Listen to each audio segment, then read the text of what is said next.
भारत का उत्तर पूर्वी राज्य मणिपुर पिछले एक साल से हिंसा की आग में जल रहा है। इसी बीच खुफिया एजेंसी की ओर से आई एक रिपोर्ट ने एक बार फिर से सबको दहला कर रख दिया है।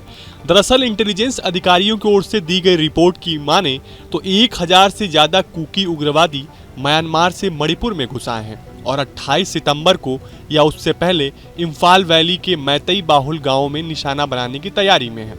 वहीं इस जानकारी की पुष्टि मणिपुर सरकार के सुरक्षा सलाहकार कुलदीप सिंह ने भी की। उन्होंने कहा कि कुकी आतंकवादियों के खतरे को देखते हुए सुरक्षा एजेंसियों को हाई अलर्ट पर रखा गया है। म्यांमार से सटे पहाड़ी इलाकों में सुरक्षा के खास इंतजाम किए गए हैं। सारे डीएम्स को सतर्क कर दिया गया है। सुरक्षा सलाहकार ने आगे कहा कि जब तक यह खुफिया इनपुट गलत साबित नहीं हो जाता, हम मानते हैं यह 100% सही है और इसके लिए तैयार हैं। वहीं अब अगर रिपोर्ट्स की माने तो कुकी आतंकवादी 30-30 के ग्रुप में बटे हुए हैं और अपनी साजिशों को अंजाम देने की तैयारी कर रहे हैं। गौरतलब है कि 20 दिन पहले यानी 1 सितंबर को मणिपुर में हिंसा की चिंगारी लगी थी। पहाड़ों पर बसे 32 लाख की आबादी वाले राज्य में हिंसा की छिटपुट खबरें सामने आने शुरू हो गई थी।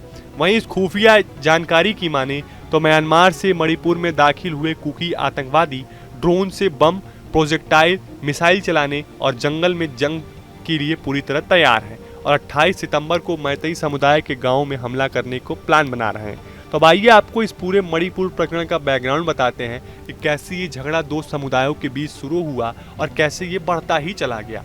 मणिपुर में 2023 मई में दो समुदाय बहुसंख्यक मैतई और अल्पसंख्यक कुकी के बीच हिंसक झड़प देखने को मिली। इस हिंसा में अब तक कम से कम 130 लोग मारे गए हैं और 400 से अधिक लोग घायल हुए हैं। हिंसा को रोकने के लिए सेना, अर्धसैनिक बल और पुलिस के संघर्ष के कारण 60,000 से अधिक लोगों को अपने घर से दूसरी जगहों पर जाने के लिए मजबूर होना पड़ा। इन झड़पों के दौरान दोनों समुदायों ने कई जगहों पर तोड़फोड़ की और कई थाने से हथियार लूट लिए। हिंसक झड़प के दौरान सड़कों, चर्च और 1 दर्जन से अधिक मंदिरों की भी तोड़फोड़ किया गया और कई गांवों में आग लगा दी गई। मणिपुर में 3 मई से हिंसा की शुरुआत हो चुकी थी। मणिपुर में 3 मई को मैतई कुकी जनजाति के बीच हिंसा शुरू हुई। दरअसल मणिपुर में मैतई समाज की मांग है उनको भी कुकी की तरह राज्य में शेड्यूल ट्राइब यानी एसटी का दर्जा दिया जाए। मणिपुर में तनाव तब और बढ़ गया जब कुकी समुदाय ने मैतई समुदाय की आधिकारिक जनजाति के दर्जा दिए जाने की मांग का विरोध करना शुरू कर दिया। इसको लेकर कुकियों ने तर्क दिया कि इससे सरकार और समाज पर उनका प्रभाव और अधिक मजबूत होगा, जिससे उन्हें जमीन खरीदने या मुख्य रूप से कुकी क्षेत्र में बसने की अनुमति मिल जाएगी। कुकियों का कहना है कि मैतई के नेतृत्व वाली सरकार द्वारा छेड़ा गया नशीली दवाओं के खिलाफ युद्ध उनके समुदाय को उखाड़ने का एक बहाना है।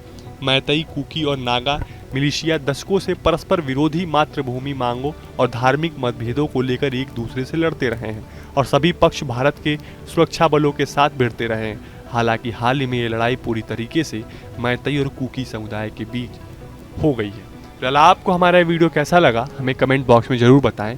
देश और दुनिया की तमाम और यूपी उत्तराखंड की हर छोटी बड़ी खबर के लिए न्यूज स्टेट चैनल को सब्सक्राइब करना ना भूलें। न्यूज नेशन अब व्हाट्सएप पर खबरों के ताजा अपडेट के लिए न्यूज नेशन के इस QR कोड को स्कैन करें।